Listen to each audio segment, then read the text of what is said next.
baka tsika tsy fankahita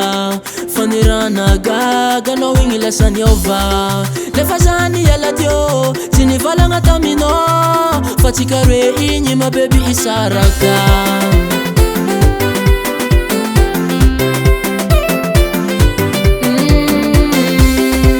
efa ela baka tsika tsy fankahita fanirana gaga anao igny lasa niova lefa zany iala teo tsy nivalagna taminao fa tsika roe igny mabeby isaraka lasa volagna nataoko taminao aloka zande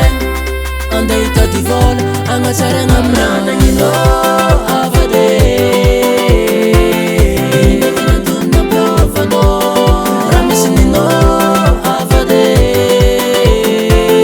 misy ny raha tsy ifognako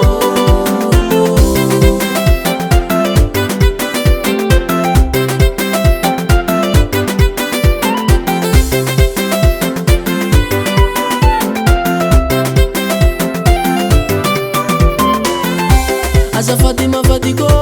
ino raha tsy nataoko anao mba volagna aminaka efa za mijaly sanao nahitankanga tsara sora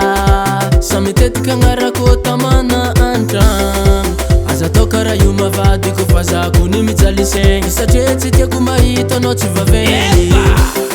izy ko misy ny tsy mety ambaraza fa zavogno nagnove atsika tsy tiako misarake aba mamany zanako sanao fa nahita vola be sana azo nouveauté